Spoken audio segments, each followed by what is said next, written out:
Abraham আরুকে কোলে তুলে ওয়াশরুমের শাওয়ারের নিচে দাঁড় করিয়ে দিল। পিঠে পানি পড়তেই অসহ্য যন্ত্রণা হচ্ছে আরুর। ও যেন দাঁড়িয়ে থাকার শক্তি পাচ্ছে না। কোনো রকমে মুখ ফুটে বলে উঠল, দয়া করে এবারের মতো ছেড়ে দিন, আমি আর শাড়ি পরবো না। কেন পরবি না শাড়ি? ও তার মানে এর পরের বার থেকে উন্মুক্ত দেখে সিডিউস করতে যাবি ছেলেদের? ছি, এসব কি বলছেন ভাইয়া? বলছি তো ভুল হয়ে গেছে। আমি তোর কবেকার ভাইয়া? বারবার ভাইয়া বলিস কেন? তোর মতো রাস্তার মেয়ে আমাকে ভাইয়া বলে কোন সাহসে? আমি কোনো রাস্তার মেয়ের ভাইয়া হতে চাই না। আরু করুণ দৃষ্টিতে আব্রাহামের দিকে তাকিয়ে আছে। 10 বছর পার হয়ে গেছে, তবুও মাথা থেকে রাস্তার মেয়ে দাগটা এখনো মুছতে পারেনি। আব্রাহাম কিছুক্ষণ ওর মুখ পানে এক দৃষ্টিতে তাকিয়ে থেকে ওয়াশরুম থেকে বের হয়ে গেল। পিঠে এত বেল্টের বাড়ি পড়েছে যে এখন দাঁড়িয়ে থাকতে কষ্ট হচ্ছে ওর। কিছুক্ষণ আগে আরুর খালাতো বোন নুসরাতের এঙ্গেজমেন্ট পার্টিতে পরার জন্য বড় মামির কালো শাড়িটা চেয়ে নিয়েছিল। শাড়িটা ওর খুবই পছন্দের। শাড়িটা পরে সুন্দর করে সাজুগুজু করছিল আরু। লোকে বলে ওনাকে আগুন সুন্দরী, তাই হয়তো আগুনের মতো তীব্র যন্ত্রণাতে ছারখার হয়ে যাচ্ছে ওর শরীর। শাড়িটা আর দ্বিতীয়বার পরার অবস্থায় নেই। আব্রাহাম শাড়িটা ছিঁড়ে ফেলেছে। আরু এবার কলেজে উঠেছে। একটু আগে যে ওকে এভাবে মারলো সে ওর বজ্জাত মামাতো ভাই আব্রাহাম খান। আরিফ হোসেন আর আরিয়া বেগমের দুই মাত্র সন্তানের মধ্যে বড় ছেলে আব্রাহাম আর মেয়ে আফরিন। আরু ছোট থেকে আব্রাহামদের বাড়িতে থাকে, কারণ একটা অ্যাক্সিডেন্টে আরুর মা বাবা মারা যায়। তখন থেকেই ও মেয়ে হয়েও এই বাড়িতে আশ্রিতা হয়ে আছে। সব গল্প তো আর সুখের হয় না, তেমন আরুর জীবন সুখের হয়নি। আরুর আম্মুরা 4 ভাই বোন। ওর আম্মু সবার ছোট। ওর বড় মামা আরিফ খান আর তার স্ত্রী আরিয়া বেগম, মেজো মামা শহীদ খান তার স্ত্রী মিমি বেগম, সেজো খালা আরিফা। ওর বড় মামা আর মেজো মামা একসাথে থাকে। ও এখানে এখনো শুধু বড় মামা আর বড় মামির জন্য আছে, আর বাকিরা তো ওকে দেখলে মুখ বাঁকায়। ওর উপস্থিতি তাদের পছন্দ হয় না। রাত হয়েছে অনেকক্ষণ, হয়তো বড় মামি আর বড় মামা চলে এসেছে।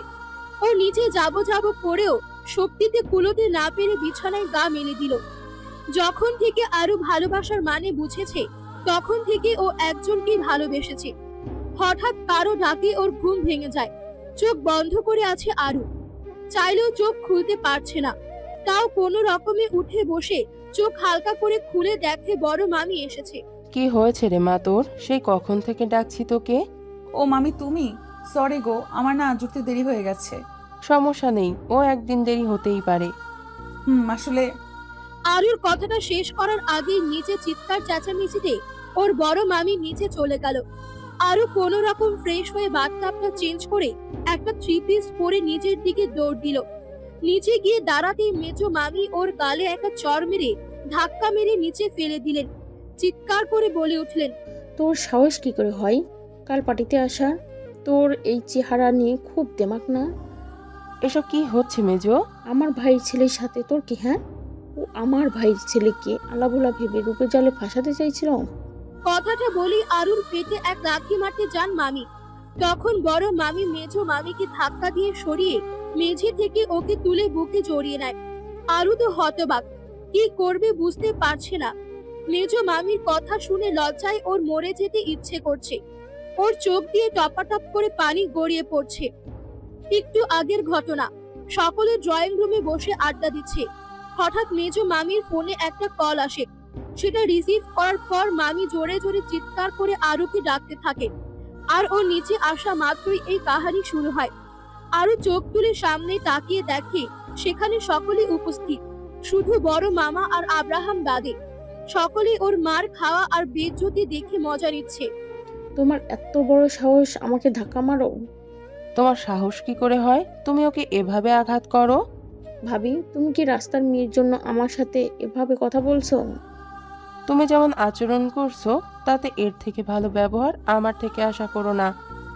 তেমন গাছ তেমনি ফল। ওর মাও একটা ছিল চরিত্রহীন আর তার পেটের টারও। চিৎকার করে উঠে বড় মামি। মেজো, মুখ সামলে। চিৎকার করে লাভ নেই ভাবি। ওর মা যদি এতই ভালো তাহলে বিয়ের দিন বিয়ের আসর থেকে পালিয়ে যায় কেন? সে একটা বেশ।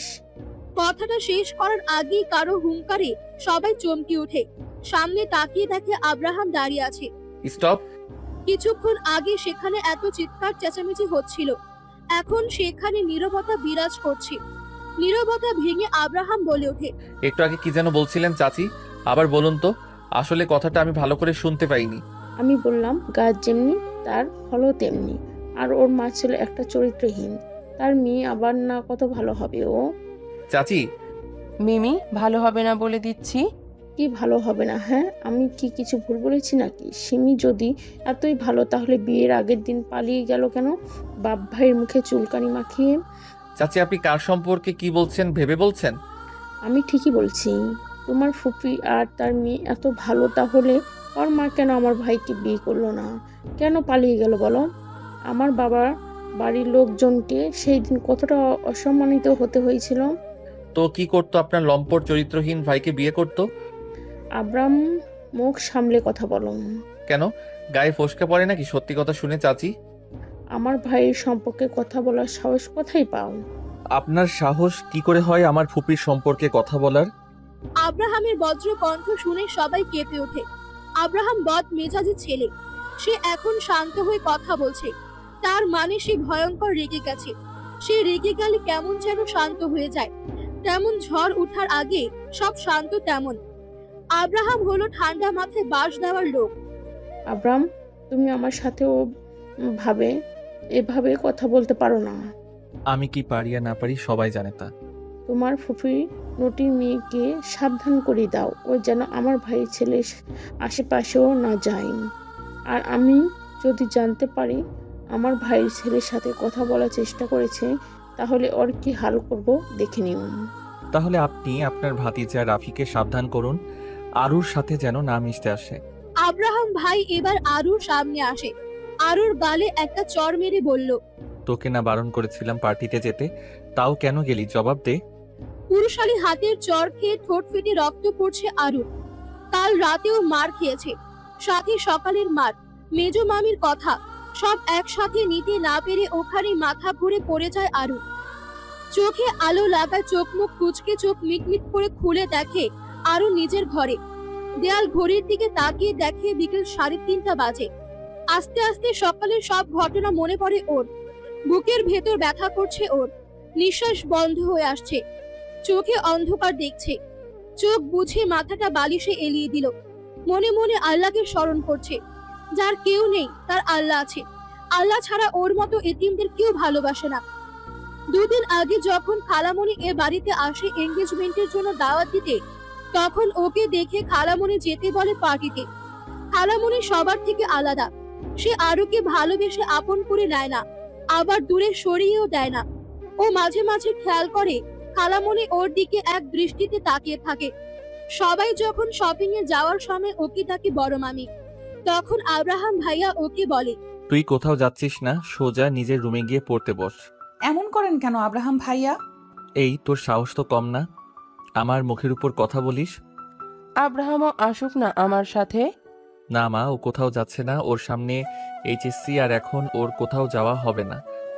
থাক রে মা, জানিস তো ও কেমন। ও যখন একবার না বলেছে তাহলে সেটা আর হ্যাঁ হবে না। তোর কি লাগবে বল আমাকে, আমি এনে দিবনি। আমার কিছু লাগবে না মামি। কথাটা বলি আরু ওর রুমে এসে শুয়ে পড়ল। সন্ধ্যার পর শপিং থেকে সবাই আসলো, তখনও আরু নিজের রুমে শুয়ে আছে। ওর রুমের পাশেই আব্রাহাম ভাইয়ের রুম। বড় মামি ওর জন্য একটা 3 পিস এনেছে, সেটা ওর রুমে দিতে আসে আব্রাহাম। তখন বিছানায় বসে ওর মাথায় হাত বুলিয়ে দেয়, আর তার সাথে কপালে একটা চুমু। সাথে সাথে চোখ খুলে দেখে আব্রাহাম পাশে। মা, এটা তোর জন্য এনেছে, এখন খেতে আয়। রাতে খাবার টেবিলে। আমি আগেই বলে দিচ্ছি, আরু যেন পার্টিতে না যায়। কেন, অনুষ্ঠানে আমি গেলে কি হবে? আমি যখন বলেছি তখন তুই যাবি না। আব্রাহাম ভাইয়ের কথা না শুনে আরু বড় মামির থেকে ওর পছন্দের শাড়িটা পরে পার্টিতে যায়। তার পরিণাম এখন সাংঘাতিক। চোখ খুলে উঠে বসলো আরু। বুকের ব্যথাটা একটু কমেছে, কিন্তু ঘাড় টেনে ধরেছে ওর। মাথাটা ঘুরছে, কাল রাত থেকে না খাওয়া আরু। পেটের মধ্যে যেন ইঁদুর দৌড় দিচ্ছে। আরু নিচের ড্রয়িং রুমে এসে দেখে কেউ নেই, সবাই নিজের রুমে। ডাইনিং টেবিলে গিয়ে দেখে একটা প্লেটে খাবার রাখা আছে, সেটা টেবিলে বসে খাওয়া শুরু করলো। খাওয়ার মাঝে ঘাড়ে কারো হাতের স্পর্শে ভেতরটা কেঁপে উঠল ওর। পিছে তাকিয়ে দেখে আব্রাহাম ভাইয়া। ভাইয়া আপনি এখানে? আপনার কিছু লাগবে? আমার বাড়ি, আমি যেখানে খুশি যাব তার কৈফিয়ত তোকে দিতে হবে? আরে না, আমি ওভাবে বলিনি। আমি ফ্রেশ হতে যাচ্ছি, আমার জন্য এক কাপ কফি বানিয়ে আমার রুমে আয়। আরু খাওয়া শেষ করে আব্রাহাম ভাইয়ের জন্য কফি বানিয়ে তার রুমের সামনে গিয়ে দাঁড়ালো। ভেতরে যাওয়ার সাহস হচ্ছে না ওর। কি হয়েছে, ওখানে খাম্বার মতো দাঁড়িয়ে আছিস কেন? ভেতরে আয়। আসছি। কি হলো, কি এত ভাবছিস? কই কিছুই না। কফিটা কি ঠান্ডা হওয়ার পর দিবি নাকি তাও দিবি না? আরুর হাত থেকে কফিটা নিয়ে কফিতে একটা চুমুক দিয়ে বলে উঠলেন। তোর যে সাবজেক্ট গুলোতে সমস্যা আছে সেগুলো নিয়ে আয়। আব্রাহাম ভাইয়ার কথা শুনে আরুর মাথা ঘুরাচ্ছে। যে মানুষটা ওকে অপছন্দ করে সে নাকি ওকে পড়াবে। কথাটা মনে হতেই বুকের ধুকপুকানি বেড়ে গেল আরু। কি হলো, কি তোকে কি বললাম আমি? কি কি বললেন? এই তুই কি বুইড়া নাকি? আর তোতলাচ্ছিস কেন বেয়াদব? আসলে আমি ওর কথা শেষ হতে না হতেই বলে উঠলেন। তোর কোনো কথা শুনতে চাই না। বলেই কফির কাপটা ওর হাতে ধরিয়ে দিলেন। কফির কাপটা রেখে এসে বই নিয়ে আব্রাহাম ভাইয়ের ঘরে প্রবেশ করলো আরু। পড়া কমপ্লিট করতে করতে রাত 10টা বেজে গেল। আজ আরুর খুব খারাপ লাগছে। ও যে কেউ না এ বাড়ি তা সবাই চোখে আঙ্গুল দিয়ে বুঝিয়ে দিয়েছে।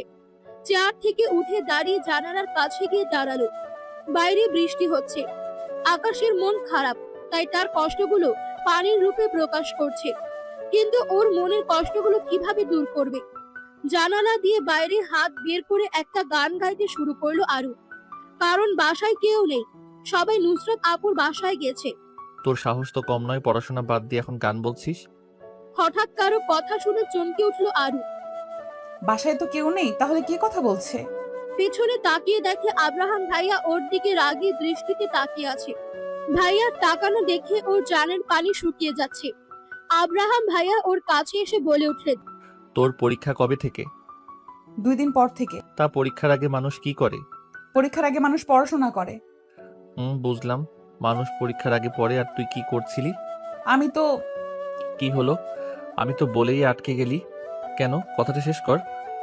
হুঙ্কার দিয়ে কথাটা বলে উঠলেন আব্রাহাম ভাইয়া। তার কথা শুনে ওর ভয়ে হাঁটু কাঁপছে। আরুর চুপ করে থাকায় আব্রাহাম ভাইয়ার রাগ উঠে যায়। ওর কাছে এসে গাল চেপে ধরে বলে উঠলেন। তোর সাহস দেখে আমি অবাক, তুই কি আমার মান সম্মান সব শেষ করে তবেই শান্তি পাবি? আরু ফ্যাল ফ্যাল করে আব্রাহামের দিকে তাকিয়ে আছে। এই তোকে আমি এই আব্রাহাম খাওয়াচ্ছি, পড়াচ্ছি, তোর সমস্ত খরচ বহন করছি, আর তুই পড়াশোনা বাদ দিয়ে ঘোরাঘুরি নাচ গান, তুই পড়াশোনা করবি না? তোকে কি সারা জীবন পালবো নাকি? আমার লাগছে, ছাড়ুন। তোর পিছনে এত টাকা খরচ করে এতে আমার লাভ হচ্ছেটা কি? তুই যদি পরীক্ষায় ফেল করিস তাহলে তোর একদিন কি আমার একদিন? অনেক সহ্য করেছি। তোকে আমি যা করতে বলি তুই তার ঠিক উল্টোটা করবি, আর যেটা করতে বারণ করব তুই ঠিক সেটাই করবি। আমার মান সম্মান সব শেষ করে তুই শান্তি পাবি। আব্রাহাম ভাইয়ের কথা শুনে ওর বুকের ভেতর চিনচিন ব্যথা করতে শুরু করে। গাল থেকে আব্রাহাম ভাইয়ের হাত সরানোর চেষ্টা করতেই তিনি আরো জোরে চেপে ধরে। আচমকা ওকে ধাক্কা দিয়ে ফেলে রুম থেকে বের হয়ে যান। তার ধাক্কায় আরো টেবিলের ওপর গিয়ে পড়ে। টেবিলের উপর পড়ায় কালকের মায়ের জায়গায় লাগে। সেখান থেকে রক্ত পড়তে শুরু করে।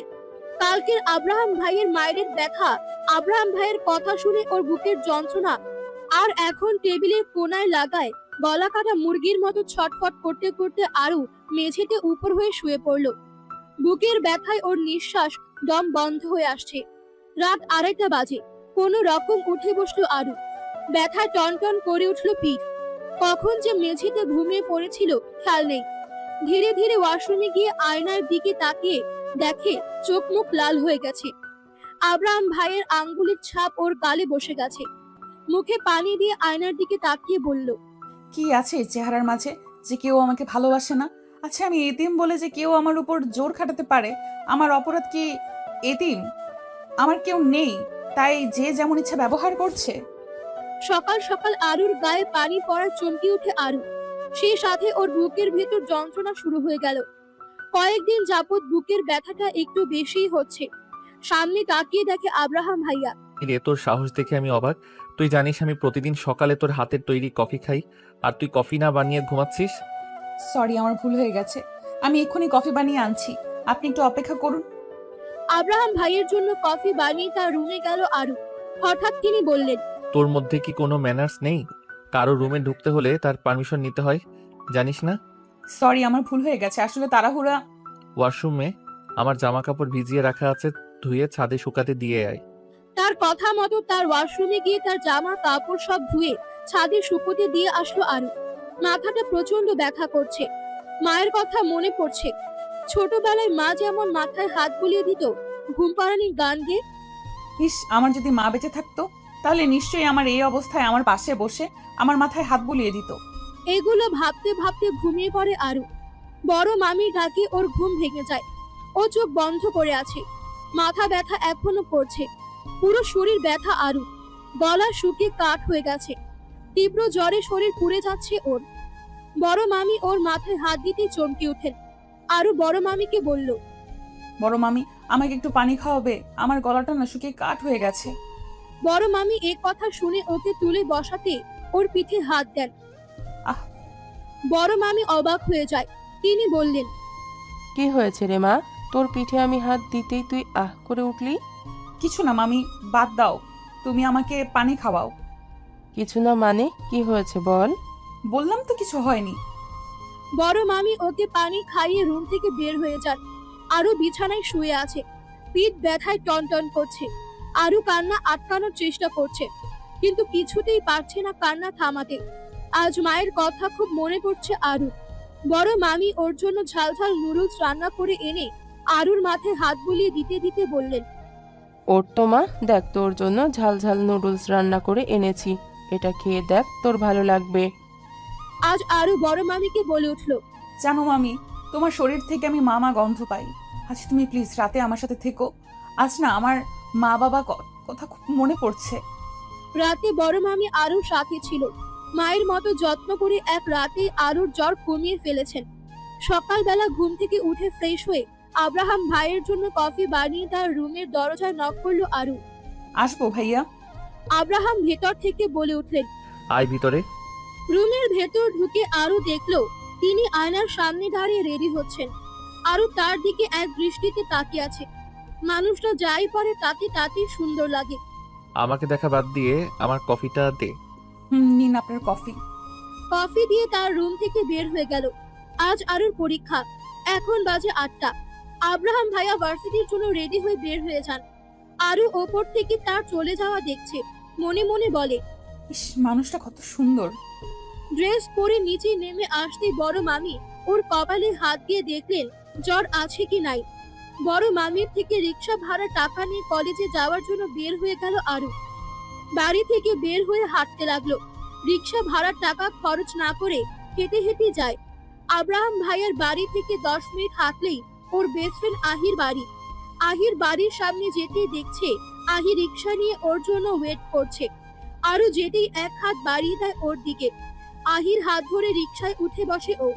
হাত ধরে আহি বলে ওঠে, ভালো না রে? না, সেরকম কিছু না। আরো নানান কথা বলতে বলতে স্কুলে পৌঁছে গেল ওরা। প্রশ্নপত্র পেতে আরুর চোখ ছানা বড়া। আব্রাহাম ভাইয়া যা পড়িয়েছে তাই আসছে পরীক্ষায়। রাত 9টা বাজে। মেজো মামির মা, মেজো মামির ভাইয়ের বউ, তার ছেলে মেয়ে এসেছেন। সবাই ডাইনিং টেবিলে বসে আছে। বড় মামি আর মেজো মামি এক এক করে সব খাবার টেবিলে সাজিয়ে রাখছে। নিচে নামতেই বড় মামা আরুর দিকে তাকিয়ে বললেন, ওখানে দাঁড়িয়ে আছিস কেন মা? এদিকে আয়। বলেই তার পাশের চেয়ারে ইশারা করলেন। আরু বড় মামার কথা মতো তার পাশের চেয়ারে বসে পড়ল। ও ঠিক সামনেই আব্রাহাম ভাইয়া বসে আছেন। তার দিকে তাকাতেই দেখে তিনিও ওর দিকে তাকিয়ে আছেন। তাকাতেই চোখাচোখি হয়। আরু চোখ নামিয়ে অন্যদিকে তাকিয়ে থাকে। মেজো মামির মা বড় মামার উদ্দেশ্যে বললেন, বলুন চাচি, কি আবদার? দেখেন চাচি, আপনার আবদারটা যদি আমার সাধ্যের মতো হয় আমি অবশ্যই পূরণ করার চেষ্টা করব। আপনার কথা বুঝলাম না। মেজো মামির মায়ের কথা শুনে বড় মামা মামি একে অপরের মুখ চাওয়াচাওয়ি করছেন। এদিকে আরুর কথাটা শুনে বুকে চিনচিন ব্যথা শুরু হয়ে গেছে। মেজো মামির মায়ের কথা শুনে বড় মামা বলে উঠলেন, ছেলে আমাদের যথেষ্ট বড় হয়েছে। বিয়ের মতো গুরুত্বপূর্ণ সিদ্ধান্ত সেটা আমার ছেলের মত না মেনে আমি বলতে পারছি না। মেজো মামি বলে উঠলেন। আমার ভাইজির সাথে আব্রামকে খুব ভালো মানাবে। আর রাইমা দেখতে শুনতে ভালোই, আব্রামের নিশ্চয় অপছন্দ হবে না রাইমাকে। কথাটা বলি আব্রাহাম ভাইয়ের দিকে সবাই তাকায় তার উত্তর শোনার জন্য। এদিকে আব্রাহাম ভাইয়া এক মনে খাবার খেয়ে যাচ্ছে, এদিকে যে তার বিয়ের বিষয় কথা হচ্ছে তাতে তার কিছু যায় আসে না। খাওয়া শেষ করে তিনি বললেন, আপাতত বিয়ের বিষয়ে আমি কিছু ভাবিনি। এখন তো আমার 26 বছর, আমি এখন বিয়ে করতে চাই না। আব্রাহাম ভাইয়ের কথা শুনে মেজো মামি বলে। মেজো মামির কথা শুনে আরুর বুকের ভিতর ধকধক করছে। আব্রাহাম ভাইয়ের কথা শোনার অপেক্ষায় আছে ও। মেজো মামির মা বলে উঠলেন। মেজো মামির মায়ের কথা শুনে আব্রাহাম ভাইয়া একবার রাইমার দিকে তাকিয়ে দেখে রাইমা মাথা নিচু করে মুচকি মুচকি হাসছে, আর একবার আমার দিকে তাকালো। আরুর দিকে তাকাতেই আব্রাহামের বুক ধক করে ওঠে। আরু করুণ দৃষ্টিতে তাকিয়ে আছে আব্রাহামের দিকে।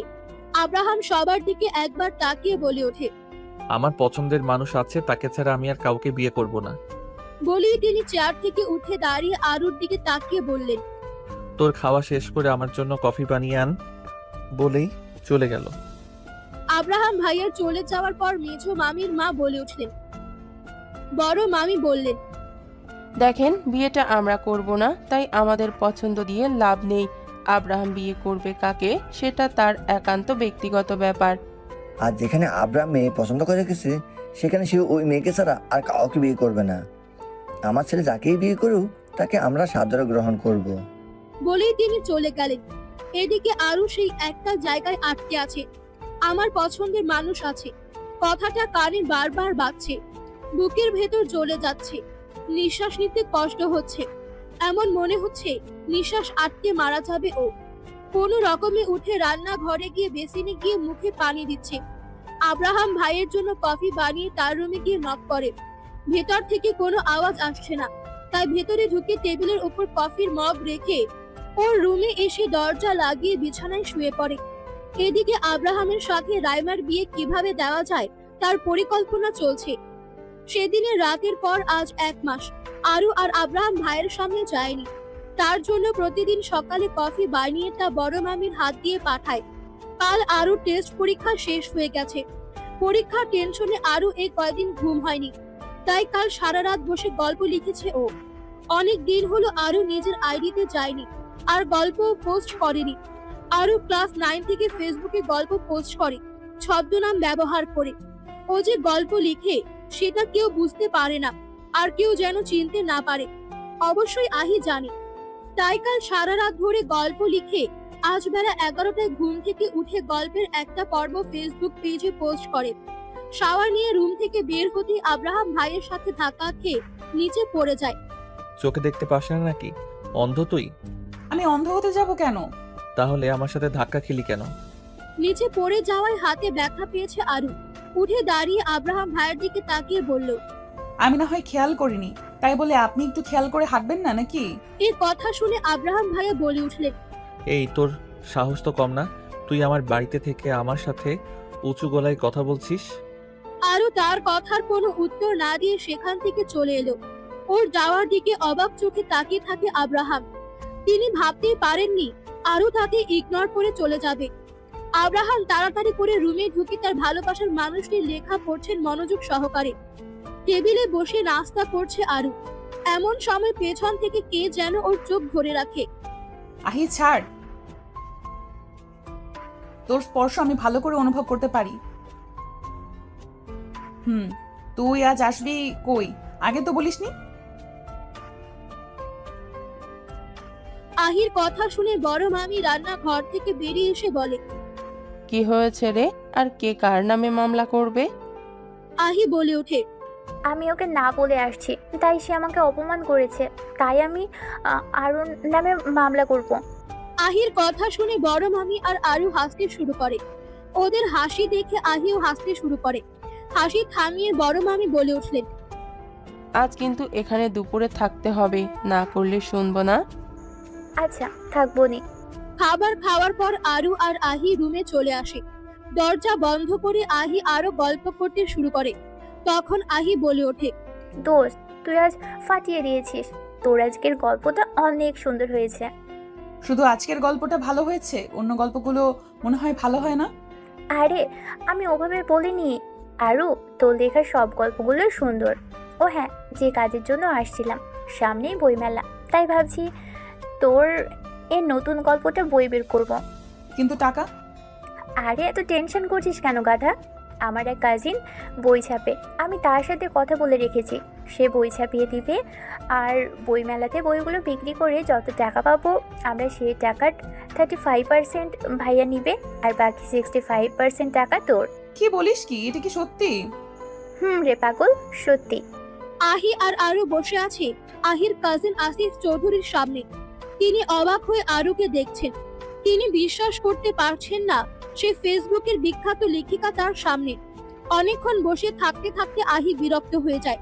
সে বিরক্ত হয়ে বলে, কখন থেকে বসিয়ে রেখেছো, কিছু বলছো না কেন? কাল যে গল্পটা তোমার কাছে দিয়েছিলাম সেটা পড়েছো? তোমার পছন্দ হয়নি নাকি? কিছু বলছো না কেন? আহির কথা শুনে আসিফ একটু নড়ে চড়ে বসে। সে একবার আরুর দিকে তাকিয়ে আবার আহির দিকে তাকিয়ে বলে উঠলেন, আরে না, আমি আসলে ভাবছিলাম কি ভাবছিলে শুনি? এতটুকু বাচ্চা মেয়ে কিনা ফেমাস রাইটার। আসিফের কথা শুনে আরু একটু নড়ে চড়ে বসে বলে, কেন? আমাকে দেখে কি আপনার বাচ্চা মেয়ে মনে হয়? আরুর দিকে তাকাতে আসিফ দেখে আরু চোখ নিচু করে তাকিয়ে আছে তার দিকে। আরুর তাকানো দেখে আসিফ একটা শুকনো ঢোক গিলে বলে ওঠে, না, আসলে আমি ওইভাবে বলিনি। তাহলে কিভাবে বলছো তুমি? আহি ফট করে কথাটা বলে উঠলো। আহির কথা শুনে এবার আসিফ গলা খাকারে দিয়ে বলে, আমি বলছি এত অল্প বয়সে এত সুন্দর লেখা কিভাবে? তোমার লেখা অসম্ভব সুন্দর। আমি তোমার অনেক বড় ফ্যান। আমি ফেসবুকে তোমার গল্প পড়ি। আসিফের কথা শেষ হতে আহি বলে, আমি বুঝতে পারছি তুমি ওর অনেক বড় ফ্যান। এই কথাগুলো বাদ দিয়ে মূল কথায় আসো। আসিফ বলতে শুরু করে, কাল যে গল্পটা আমাকে দিয়েছে সেটা আমি পড়েছি, আর অনেক ভালো লেগেছে। আফটার অল আমাদের লেখিকা সাহেব এত সুন্দর করে লিখেন, আমি তো ফিদা হয়ে গেছি। আসিফের কথা শুনে আহি আর আরু একে অপরের মুখ চাওয়াচাওয়ি করে হেসে ওঠে। আহি বলে ওঠে, দেখতে হবে না কার বেস্টু? আহির কথা শুনে আসিফ বলে ওঠে, দেখতেই পাচ্ছি। আহি সাতচুন্নির বেস্টু। আসিফের কথা শুনে আরু ফিক করে হেসে উঠল। আর এদিকে আহি রাগী দৃষ্টিতে তাকিয়ে আছে আসিফের দিকে। আর এদিকে আরুর হাসি দেখে আহি আরো রেগে গিয়ে আসিফের চুল ধরে দেয় এক টান। চুলে টান লাগায় আসিফের ঘোর কাটে। সে এবার চেঁচিয়ে বলতে শুরু করে, এই আহি সাতচুন্নি, ছাড় আমাকে। ছাড়বো না। তুমি আমাকে শাকচুন্নি বললা কেন? সাতচুন্নিকে সাতচুন্নি বলবো না তো কি বলবো? তুই তো পুরাই পেতনির মতো দেখতে। আসিফের কথা শেষ করতে আহি তার চুল আরো শক্ত করে টেনে ধরে। আসিফ চুল টানায় ব্যথা পেয়ে বলে ওঠে, থাম বোন থাম, তুই সাতচুন্নি না, তুই বিশ্ব সুন্দরী। ছাড়া দেব না আমার, আমি আর কোনোদিন তোর পেছনে লাগতাম না। আসিফের কথা শুনে আহি আসিফের চুলগুলো ছেড়ে দেয়। আসিফ চুলগুলো ছাড়া পেতে আরুর দিকে তাকায়। এতক্ষণ ওদের মারামারি দেখে আরু অবাক হয়ে তাকিয়েছিল তাদের দিকে।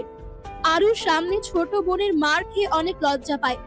আহি আরুর দিকে তাকিয়ে বলে, আরে অবাক হোস না, এ আমার চাচাতো ভাই।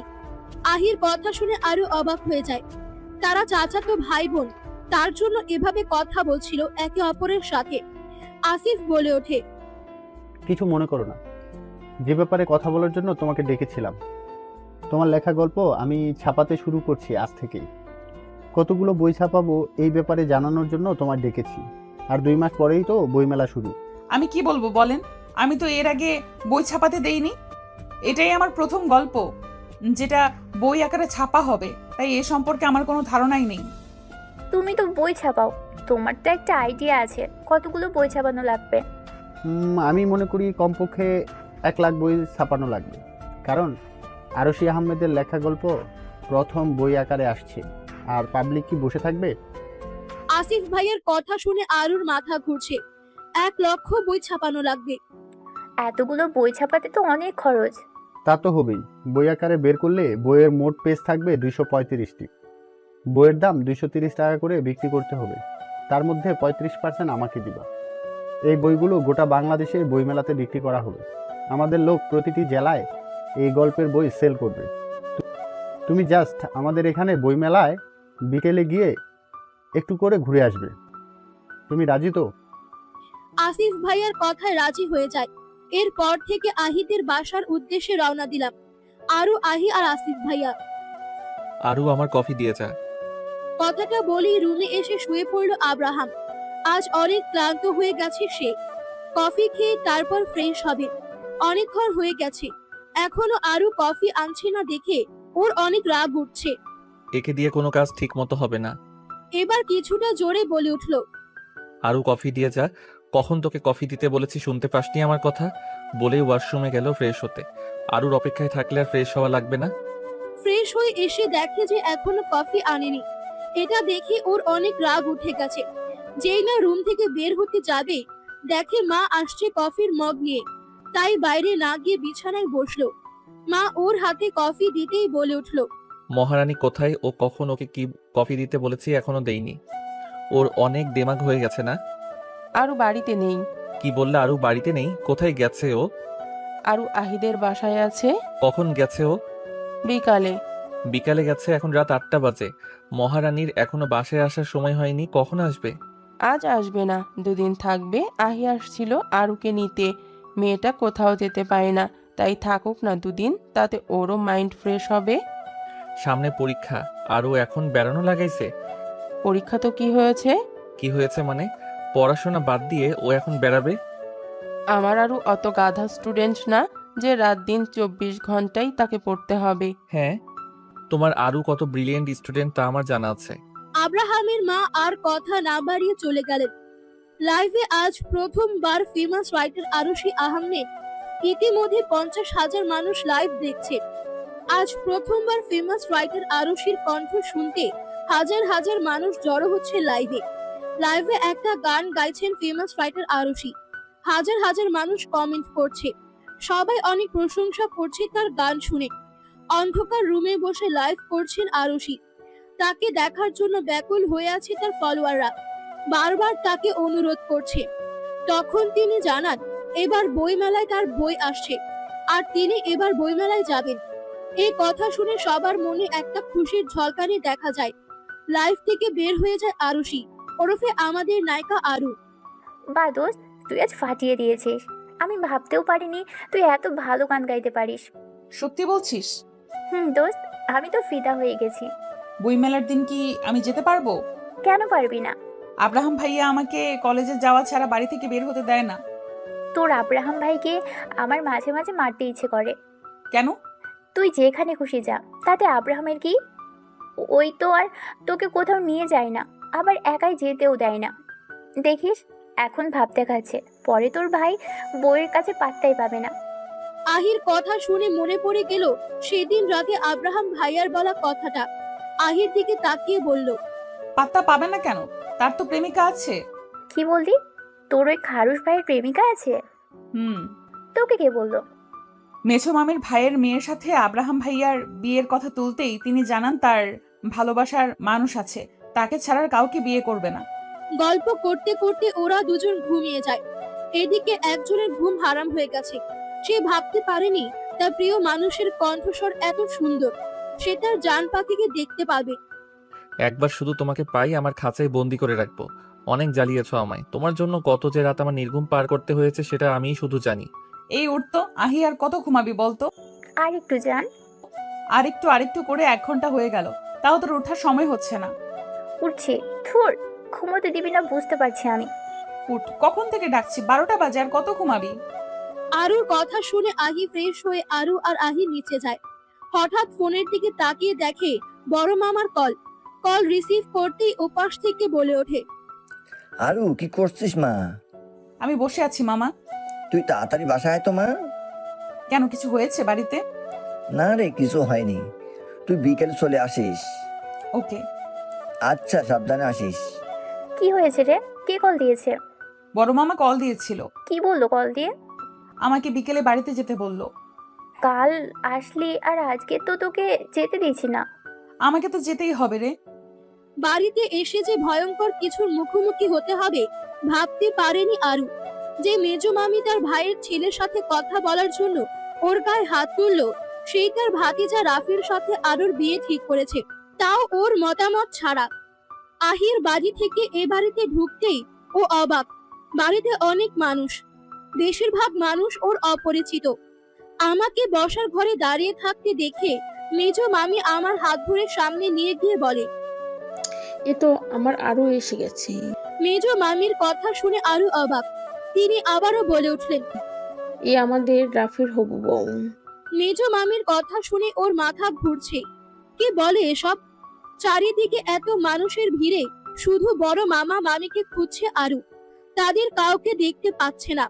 ও কিছু বলতে যাবে তার আগে মেজো মামি আমার হাত ধরে টেনে নিয়ে রুমে এসে দরজা লাগিয়ে দিল।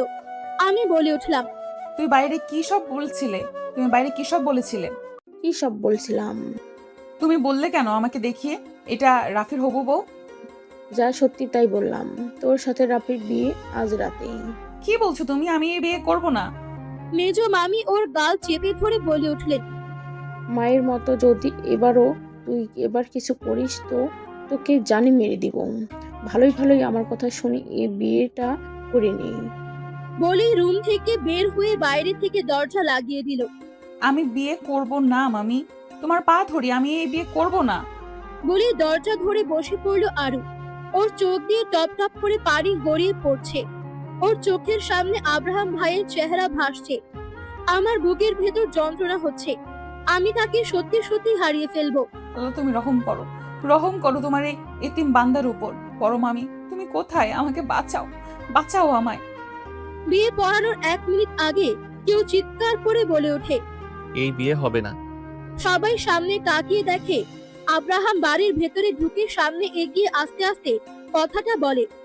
বিয়ের ভরা আসরে আব্রাহাম ভাইয়া আমার গালে এক থাপ্পড় মেরে বলে ওঠে, তোর সাহস কি করে হয় আমার বাচ্চা পেটে নিয়ে অন্য কাউকে বিয়ে করার? আব্রাহাম ভাইয়ের কথা শুনে বিয়ে বাড়ির সবাই কানা ঘোষা শুরু করে দিয়েছে। এদিকে এত কিছু হয়ে যাচ্ছে, ওর কোনো খেয়াল নেই। আব্রাহাম ভাইয়ের হাতে থাপ্পড় খেয়ে তার দিকে এক দৃষ্টিতে তাকিয়ে আছে। এদিকে মেজো মামির মাথায় যেন আকাশ ভেঙে পড়ল। তিনি বলে উঠলেন, কি বলছো তুমি আব্রাহাম? আমি ঠিকই বলছি, আরও আমার বাচ্চার মা হতে যাচ্ছে। কি সব আজে বাজে কথা বলছিস? তোর মাথা ঠিক আছে? অবশ্যই আমার মাথা ঠিক আছে, বরং তোর মাথা ঠিক নেই। তার জন্য আমার বাচ্চার মাকে তুই বিয়ে করতে চাইছিলি? আমি বিশ্বাস করি না। যেই আব্রাহাম আরুকে দেখতে পারে না, তার বাচ্চা কিনা আরুর পেটে। তোর বিশ্বাস করা না করা এতে আমার কিছুই যায় আসে না। আরও আমার স্ত্রী, আর আমি বেঁচে থাকতে কিভাবে তুই আরুকে বিয়ে করবি? আব্রাহামের কথা শুনে বাড়ির সবাই একে অপরের মুখ চাওয়াচাওয়ি করছেন। মেজো মামি বলে উঠলেন, আরু তোমার বউ, আর প্রমাণ কি? আব্রাহাম ভাইয়া 2 পাতা পেপার রাফির হাতে দিতেই রাফি অবাক হয়ে তাকায়, একবার কাগজের দিকে, একবার আব্রাহাম আরুর দিকে। ফুফি, তুমি তো বলেছিলে আরু ভার্জিন, তাহলে ও কি করে আব্রাহামের বাচ্চার মা হতে যাচ্ছে? তুই বিশ্বাস কর বাবা, আমি জানতাম না এ মুখ পুরি তলে তলে এইসব নষ্টামি করবে। চাচি মুখ সামনে কথা বলেন, যার ব্যাপারে কথা বলছেন সে আমার বিবাহিতা স্ত্রী।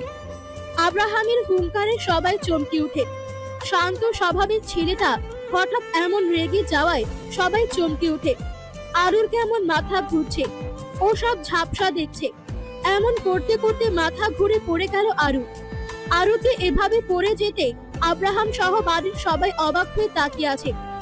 আব্রাহাম দৌড়ে আরুর কাছে এসে নিচে হাঁটু গেড়ে বসে আরুর মাথা নিজের কোলে নিয়ে গালে হাত দিয়ে হালকা করে থাপ্পড় দিয়ে বলে, এই আরু কি হয়েছে তোর?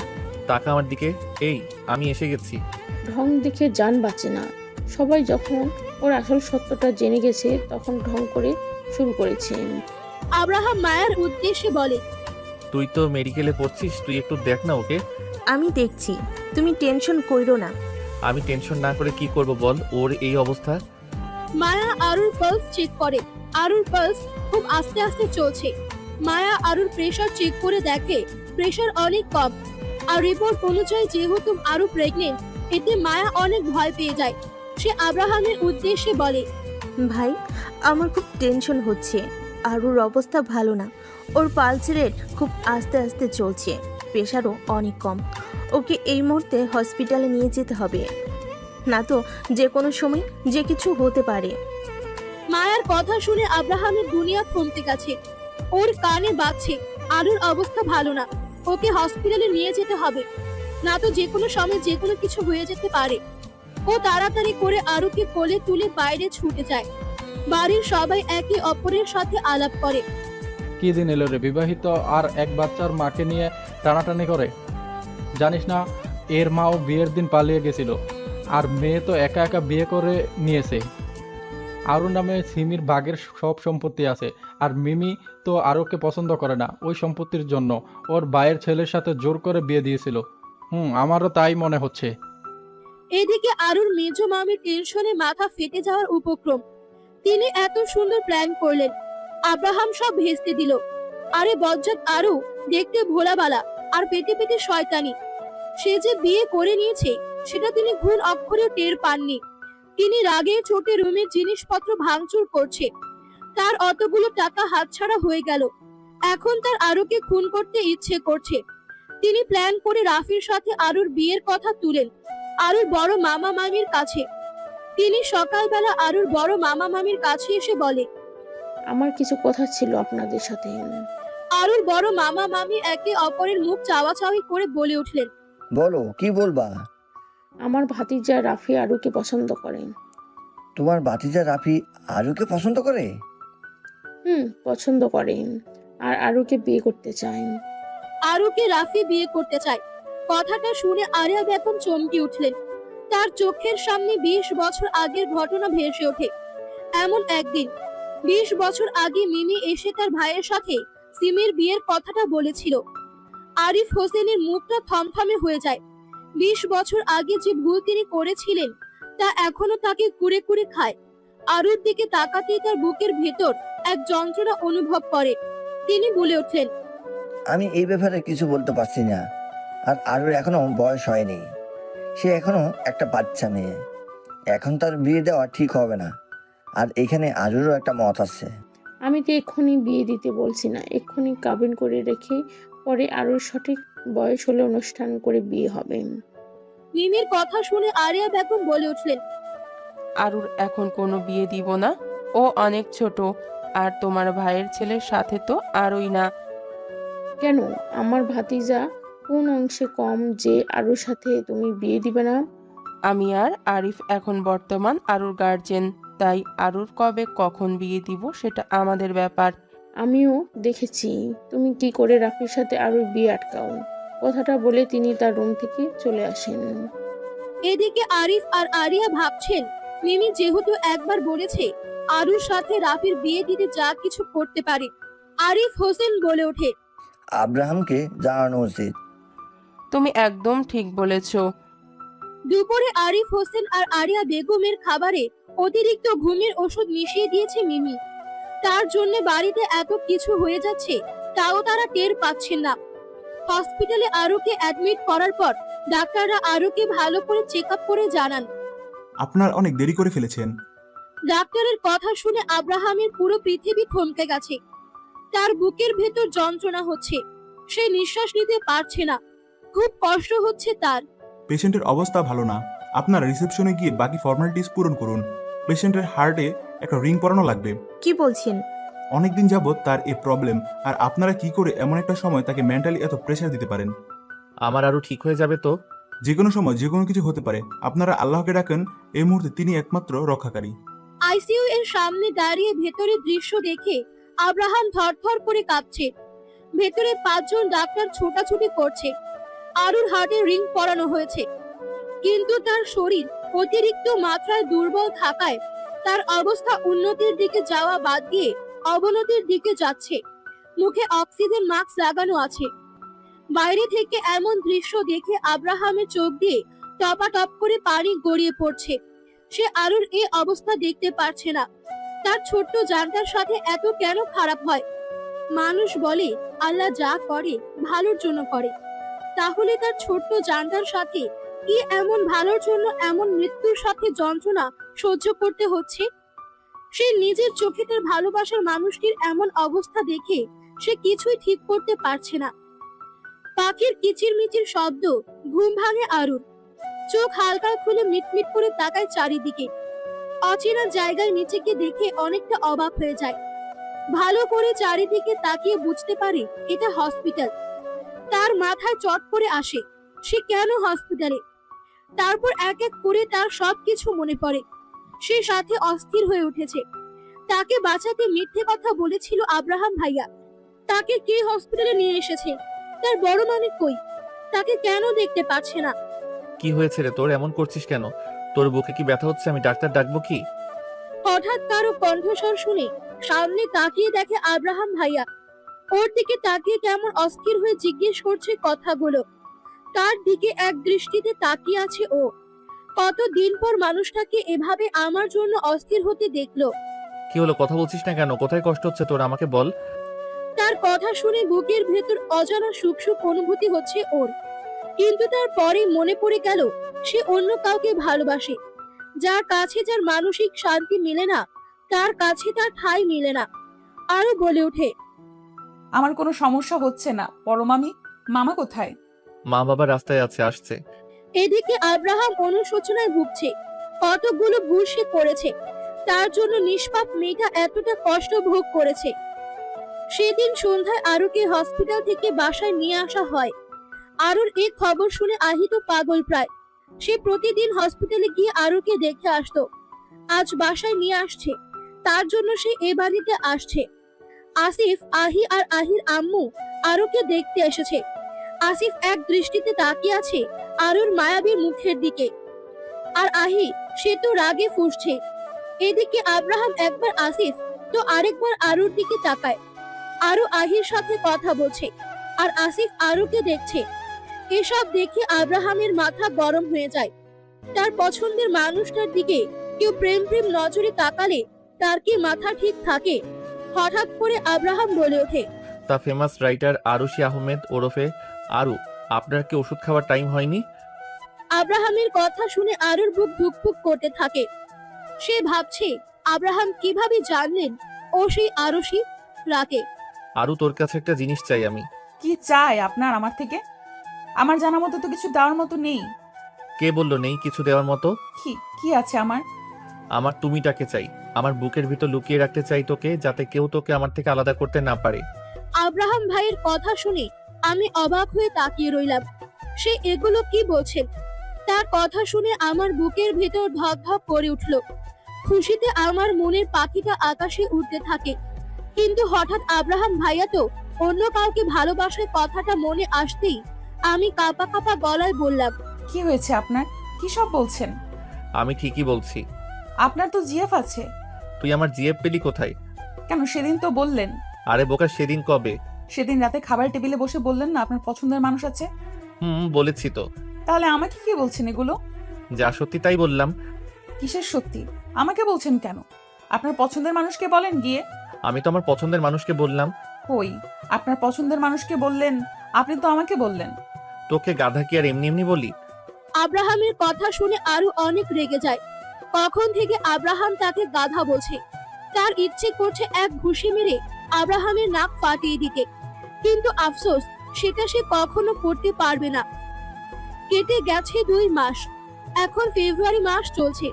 হালকা শীত শীত লাগছে সবার। আরুর ফাইনাল পরীক্ষা শুরু হয়ে গেছে।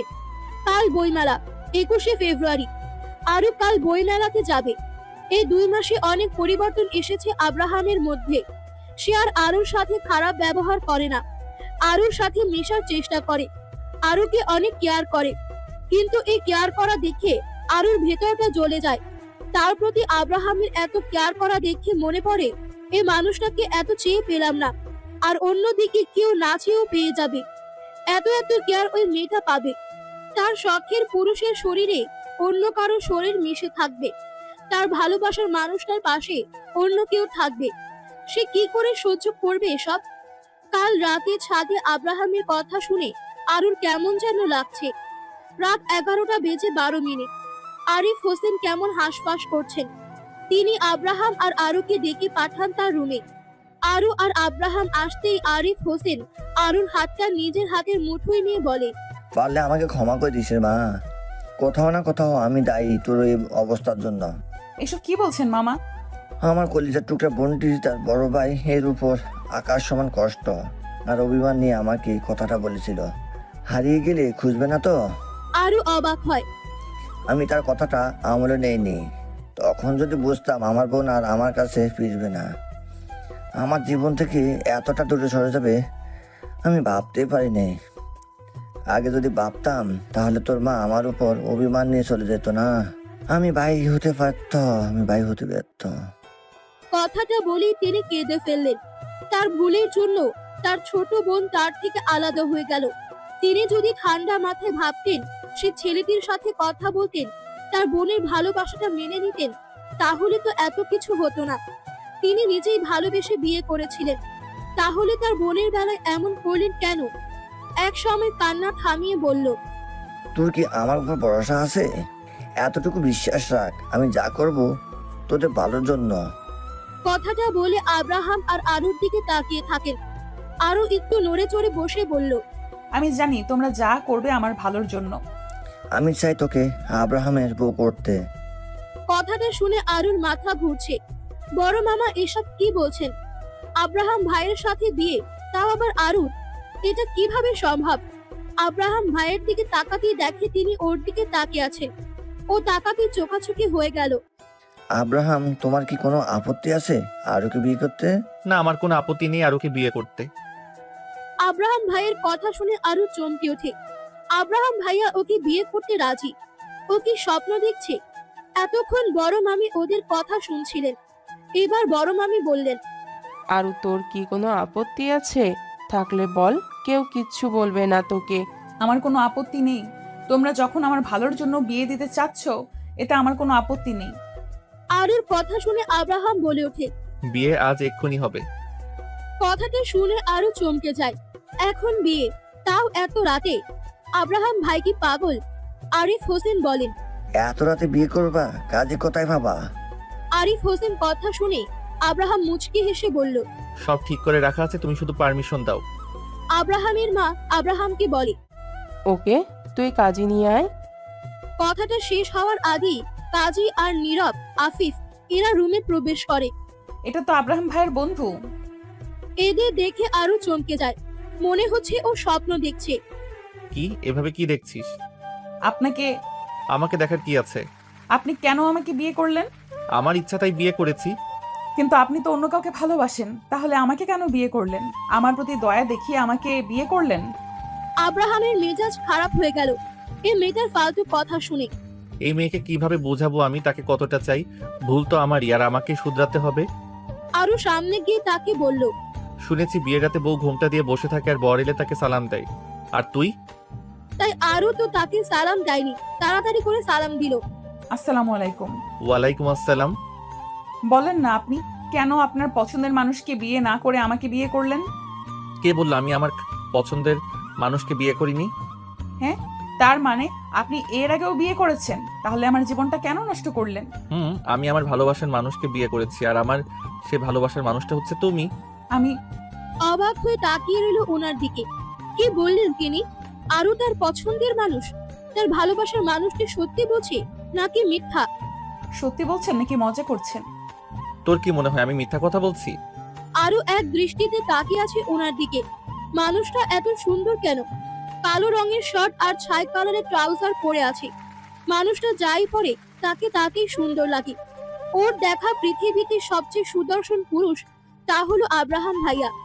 আমাকে এভাবে তার দিকে তাকিয়ে থাকতে দেখে সে বলল। আর কত চোখ দিয়ে গিলে খাবি? তার কথা শুনে আরো হকচকিয়ে গেল। বলল, কি বলছেন? তুই কি দিন দিন বইরা হয়ে যাচ্ছিস নাকি? আমি বয়রা হতে যাব কেন আব্রাহাম ভাইয়া? কি বললি তুই? এবার আপনি কি বয়রা হচ্ছেন নাকি? থাপ্পড় দিয়ে গাল ফাটিয়ে দিব। কয়েকদিন থেকে দেখছি তুই আমাকে ভয় পাচ্ছিস না, আবার আমার মুখে মুখে কথা বলিস। আপনি বাঘ না ভাল্লুক যে ভয় পাবো? তাই নাকি? আব্রাহাম এক দৃষ্টিতে আরুকে দেখছে। এই তো পিচ্ছি আরু এই বাড়িতে আসলো।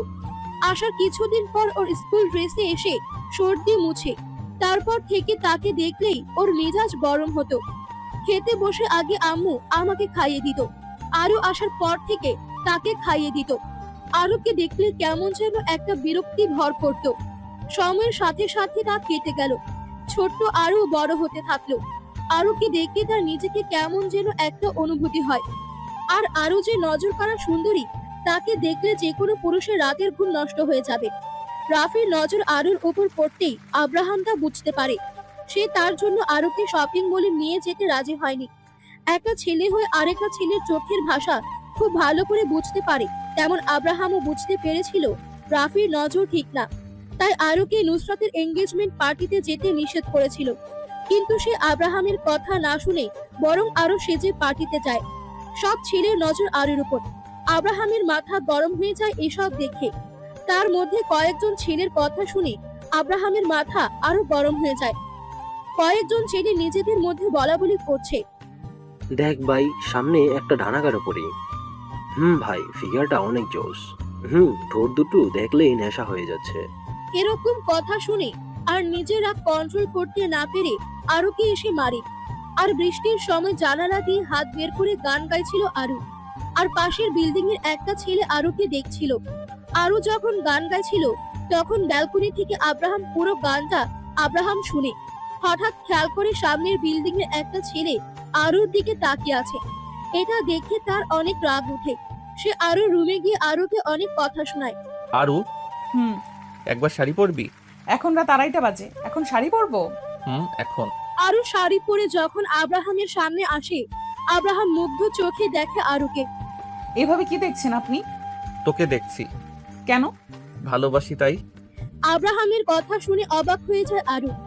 আব্রাহাম নিজের মুখে স্বীকার করলো তাকে ভালোবাসে। আরু বলে ওঠে, কই বললেন না তো। আপনি কিভাবে বুঝলেন আমি রাইটার আরুষি? আরে বুদ্ধু, তুই আর আহি একসময় গল্প লেখা নিয়ে কথা বলছিলি, তখন শুনেছি। আর সেদিন লাইভে তোর গান শুনে শিওর হয়ে যায় তুই আরুষি ওরফে আরু। আব্রাহাম ভাইয়ের কথা শুনে আরু অবাক হয়ে যায়। শোন আরু, তুই আমাকে খুব খারাপ মানুষ ভাবিস না। এগুলো কি বলছেন? ঠিকই বলছি। আমি তোমাকে অনেক কষ্ট দিয়েছি না? কি করবো বলো, তোমার আশেপাশে অন্য কোনো ছেলেকে দেখলে আমার সহ্য হয় না। তাই নুসরাতের এঙ্গেজমেন্টের দিন তোমাকে সবাই দেখছিল, তোমার রূপের প্রশংসা করছিল। আমার সেটা সহ্য হয়নি। আমার কলিজা পাখিকে কেন অন্য কেউ দেখবে? আমি খুব সরি জান, তোকে আর কোনো কষ্ট দিব না, তোকে বুকের ভিতর লুকিয়ে রাখবো। কথাটা বলে আরুকে জড়িয়ে ধরে কপালে চুমু দেয়। আব্রাহামের বুকে চুপটি করে আছে আরু। তাকে লুকিয়ে লুকিয়ে এত ভালোবাসতো আব্রাহাম, সে বুঝতেই পারেনি। আব্রাহাম আরুর মুখটা সামান্য তুলে বলে, জান, মে আই? কথাটা বলে ভুবন ভোলানো হাসি দেয়। আব্রাহামের কথা শুনে আরুর বুক ধুকধুক করে উঠল। তার হাসি দেখে লজ্জা পেয়ে আব্রাহামের বুকে মাথা রাখে। আব্রাহাম তার উত্তর পেয়ে আরুকে আরো শক্ত করে জড়িয়ে ধরে। আব্রাহামের এলোমেলো স্পর্শে আরুর ধুকপুকানি শুরু হয়ে যায়। আরুর এমন অবস্থা দেখে আব্রাহাম আর নিজেকে কন্ট্রোল করতে পারে না। আরুকে নিয়ে সুখের রাজ্যে ভ্রমণ করে। গভীর রাতে দুজন মানুষের ভারী নিঃশ্বাসের শব্দ শোনা যায়। সকাল সকাল মুখে পানি পড়ায় চোখ মুখ কুঁচকে যায় আপনা আপনি। তাকিয়ে দেখে আরু আয়নার সামনে দাঁড়িয়ে চুল মুছছে।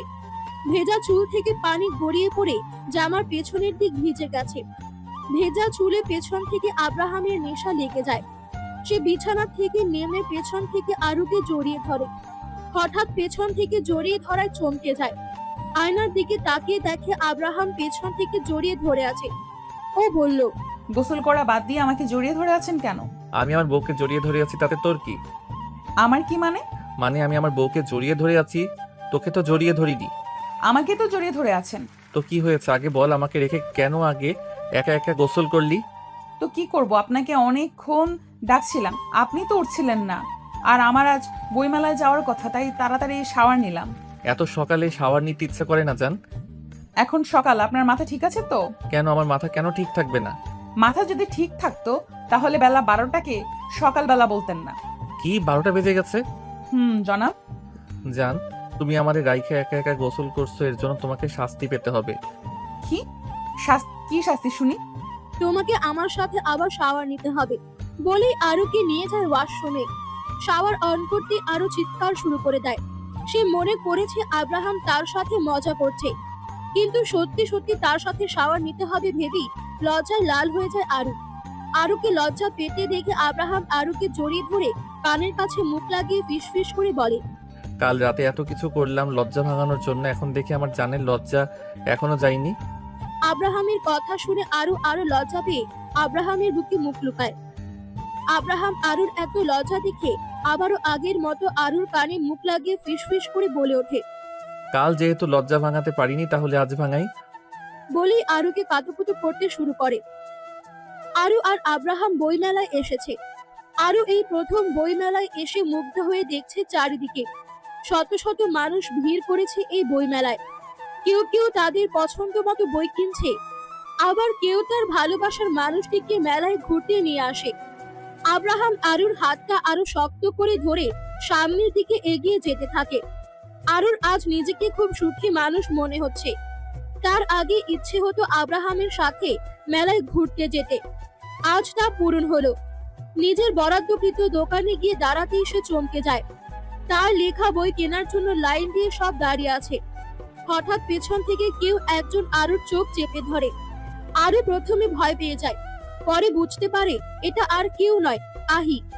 তাই আরু আহির উদ্দেশ্যে বলে, আমি জানি তুই আমার চোখ ধরে আছিস।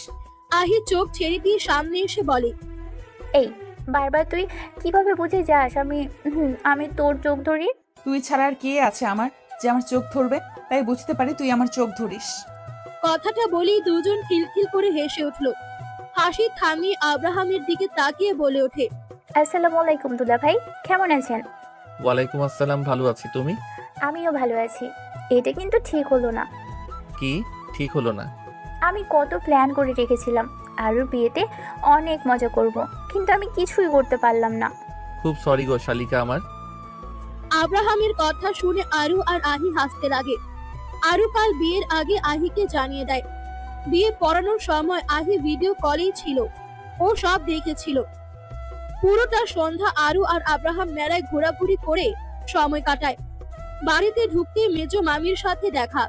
তিনি আব্রাহামের সামনে দাঁড়িয়ে বলে, তোমার এত বড় সাহস, তুমি আমার নামে মামলা করছো? সাহসে কি দেখলেন আপনি? আপনি কি ভেবেছিলেন আমার বাবা মাকে ঘুমের ওষুধ খাইয়ে আরুকে জোর করে আপনার ভাতিজার সাথে বিয়ে দিতে? আবার আমার ফুপিকে মারার জন্য আপনি বাসের অ্যাক্সিডেন্ট করান। আপনার দিকে তাকাতেও আমার ঘেন্না করে। মানুষ কতটা নিকৃষ্ট হলে একজন মানুষকে খুন করার জন্য এত নিরীহ মানুষদেরও মেরে ফেলে। আব্রাহামের কথা শুনে বাড়ির সবাই অবাক হয়ে যায়। মিমি আব্রাহামের কথা শুনে ভয় পেয়ে যায়। তার সত্যিটা এভাবে সবার সামনে চলে আসবে সে ভাবতেও পারেনি। ভয় তার চোখে মুখে ফুটে ওঠে। আব্রাহাম আবার বলে ওঠে, আপনি নিশ্চয়ই ভাবছেন আমি কিভাবে এসব জানলাম। আপনাকে কয়েকদিন আগে আমি ফোনে কথা বলতে শুনেছি, আপনি কাউকে বলছিলেন। আব্রাহাম ফোন বের করে অডিও চালু করে দেয়। সিমিকে তো প্ল্যান করে মেরে দিয়েছিলাম যাতে সে এই সম্পত্তি আমি নিজেই করতে পারি। এর জন্য বিনা দোষে ওই বাসের লোকগুলো মারতে হলো। আর এখন আপদ আরও ঘাড়ে জুটেছে। একে রাস্তায় থেকে সরালে আমার রাস্তা একদম ক্লিয়ার। কথাটা বলেই তিনি হাসা শুরু করেন। পেছন থেকে আব্রাহাম সব রেকর্ড করে রাখে আর পুলিশ স্টেশনে গিয়ে ভিডিওটি দেখায় আর তার নামে মামলা করে আসে। আব্রাহামের কথা শুনে বাড়ির সবাই অবাক হয়ে যায়। তার পাশাপাশি সবাই ঘৃণার চোখে দেখছে মিমিকে। সামান্য সম্পত্তির জন্য তার আদরের ছোট বোনকে মেরে ফেললো। কথাটা শুনেই আরুর মেজো মামা মিমির গালে এলো পাথারি থাপ্পড় মেরে চলেছেন। তিনি বলে উঠলেন, তোকে আমি তালাক দিলাম, 1 তালাক, 2 তালাক, 3 তালাক। মিমি বেগম তালাকের কথা শুনে বাকরুদ্ধ হয়ে যায়। পুলিশ এসে মিমি বেগমকে টানতে টানতে নিয়ে যায়। আব্রাহাম আগেই পুলিশ ডেকেছিল। আরো ডুকরে কেঁদে ওঠে। সামান্য সম্পত্তির জন্য ওর মাকে মেরে ফেললো। কথাটা মনে হতেই তার বুক ভারী হয়ে আসে। আব্রাহাম আরুকে কোলে তুলে রুমে নিয়ে আসে। আরু তখনও কেঁদে চলেছে। আরুর কান্না আব্রাহামের সহ্য হচ্ছে না। সে আরুকে জড়িয়ে ধরে ঘাড়ে এলো পাথারে চুমু খেতে শুরু করে। আব্রাহামের কাণ্ডে অটোমেটিক আরুর কান্না অফ হয়ে যায়। আব্রাহাম আরুর কানের কাছে মুখ নিয়ে বলে, ওহে কন্যা, তোমার কাজল কালো চোখে কান্না মানায় না। আরো শক্ত করে জড়িয়ে ধরে আব্রাহামকে, যেন ছেড়ে দিলে হারিয়ে যাবে। এদিকে আব্রাহাম আরুকে পাজা কোলে তুলে বিছানায় শুয়ে দেয়। ড্রিম লাইট জ্বালিয়ে দেয়। বক্সে লো ভয়েসে একটা গান বাজছে। গানের আওয়াজের পাশাপাশি দুজন মানুষের ভারী নিঃশ্বাসের সাক্ষী ঘরের প্রতিটা দেয়াল। এভাবেই তারা সুখে থাকুক, আজীবন একসাথে।